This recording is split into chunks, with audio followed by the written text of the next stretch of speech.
There is no doubt in my mind that the DJI Mini 3 Pro is an impressive piece of kit. I am particularly impressed with its camera quality, with its wind resistance, and also with the APAS 4.0 and its obstacle avoidance technology, doing an absolutely fantastic job in a variety of scenarios. But actually there is one part of the whole DJI Mini 3 Pro package that I'm not quite so keen on, so let's get into it. What I'm not overly impressed with, in fact, is this, the new DJI RC. So I think this is absolutely perfect for those that don't have an up-to-date mobile phone and those that don't want to fly using a tablet or anything like that. This is a nice, compact, easy to use, user-friendly, really convenient piece of kit. The fact that it's got a nice bright screen, a nice decent size screen, it's portable, it's very lightweight, it's well built, and I think this is absolutely ideal for those that fit the circumstances that I've just mentioned or want those features, that also are just happy to take the drone and the controller out in their bag, get on location, capture some photos, capture some videos, come home, put it all in their editor and do with the information what they need to. But for those that want to be a little bit more creative, I think that this controller in this current guise anyway does have a few flaws. So let me get into them and list them all one by one. So the first thing I want to really mention is the screen size. This is a 5.5 inch screen, and whilst it does an absolutely fantastic job, more than suitable for most people's needs, apparently there is a suggestion that size matters. And well, if size matters, if you have a modern up-to-date device or tablet, that's going to be bigger. So this is my device that I used to fly with, and this has got a 6.7 inch screen, and I can think of a couple of scenarios where an extra 1.2 inches might well be useful. You're thinking it. So anyway, you know, at the end of the day, screen size, yeah, it's good to have this screen built in and it's convenient, but if you actually want a bigger screen, your mobile phone paired with the RCM1 controller is probably a better bet. Secondly is all to do with the actual brightness. This is a 700 nit brightness screen, and whilst I genuinely believe that that is more than good enough for most people, again, coming back to mobile phones, most mobile phones are at least generally 800 nits, with some of the top-end devices reaching near enough 1,000 and beyond.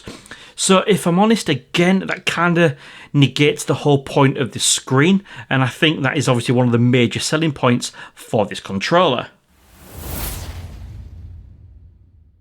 Now the third one is more down to me as a content creator, so this might not affect you too much, but for me it is personally still a massive issue. With OcuSync 3.0 you get a really crystal clear feed to your actual screen for you to be able to see what you're recording and everything that's going on, what your drone can see. Sadly, even though it's got a really nice crisp sharp screen with a good resolution, when you want to actually screen record that, it records it in only 720p by 480, basically meaning that when I want to do some of my comparison videos and create content for you guys, especially when I'm talking about things that are happening on screen and I have to share this screen from the controller, the resolution is really bad. As you can see with these examples, one is the DJI RC screen recording and the other is my device, which of course looks so much crisper. So again, as a content creator, I'm overly not impressed with the screen resolution. One thing I'm not too keen on is the fact that this doesn't have a built-in microphone. As a content creator, if it's not too windy, sometimes it's so much easier rather than having to pack all of my microphones and kit myself up and clip everything on me, etc, etc. If it's just a quick tutorial, I can just plug in my device to the DJI RC M1 controller, and then I can just screen record, and that uses my mobile phone microphone to pick up my voice so I can narrate the flight. Whereas using this, of course, because I don't have that built-in microphone, I then need to plug in my microphones and then put them into my video editor, sync them all, and again with this not recording audio, I'm having to look for visual cues to line up the audio and visual tracks. It just adds more to my workload really. And one thing that DJI DJI, I do believe have said, even it's not in the manual, is this port here down at the bottom. Apparently, this USB host port can actually accommodate a USB-C microphone. However, at this current moment in time, I have tried it and I've not managed to get it to work. But of course, I will update you at a later date once I get that working. Following on from the whole screen recording resolution then, is the fact that there is no ability on this device to actually view previously saved screen recordings. Now of course, screen recordings, as I've just explained, are quite vital to my channel and being able to bring you videos, and unfortunately on this device, once we stop our screen recording, if we swipe down we can see there is a notification where we can indeed review what we have just recorded. But once we've watched it once, there is no way of going back and viewing it again. So if I've had multiple recordings during that day, I have no way of actually going back and reviewing them all until I actually get back home and get the SD card into my computer.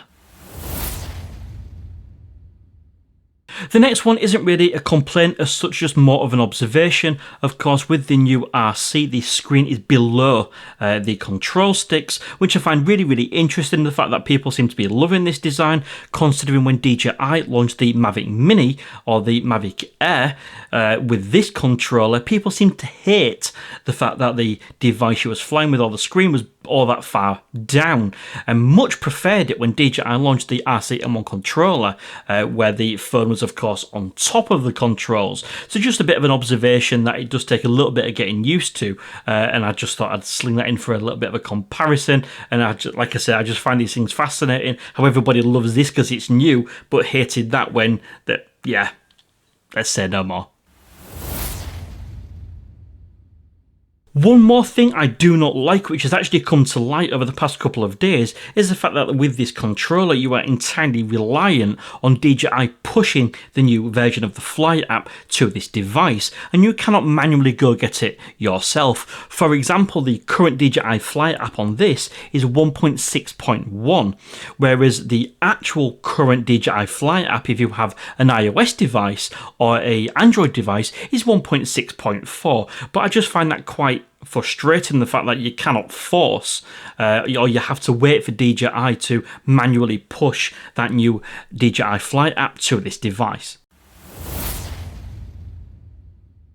So for the last one, I'm going to tie in a little bit more details here, because one of the things that I don't like or don't see the point of is the fact that this doesn't have a internet connection. And yes, DJI have told us within the manual that that host USB port at some point will be for a 4G dongle. However, the drone is in the here and now, and especially with the fact that this drone is capable of vertical video, ideal for those wanting to share their content on TikTok, Instagram Reels, etc, etc. The fact that this has no internet connection, DJI seems to have launched a social media friendly drone with a controller that doesn't have internet connection. So for example, if you do create something cool like a master shot, if you was using your mobile phone, for example, in the DJI RC-M1 controller, that would have an internet connection. You could then, just once you've completed it, share it straight to social media. Whereas this, you then have to quick transfer it to your device, or take the SD card out, put it into your computer, transfer it to your device. It just seems like another step, and I'm not really understanding the point here. You've got no social media apps that you can load onto this, so of course, even though you've got your drone that can do vertical video and create all these cool shots, quick shots, master shots, as I've just mentioned, you've then got no way using this controller at the moment, even if you had an internet connection, of sharing them to social media. And then we come down to the main summary. So of course, if you've bought this and you, like I said in the beginning, if you don't have an up-to-date device, this is sure going to be absolutely fine for those casual flyers that just want to go out, capture some content, capture some video, come back, pop it in their editor, and don't want to worry about anything else. But realistically, for the full experience, in my honest opinion, I still personally think you need the DJI RC-N1 with your device, meaning that you will get on-location firmware updates, on-location app updates, on-location live mapping. You will also get the ability to quick share all of your captured content onto social media, especially when DJI hopefully add vertical video quick shots, etc, etc. This is just me personally. You don't have to agree with everything I've said, but most people carry a mobile phone in their pockets anyway.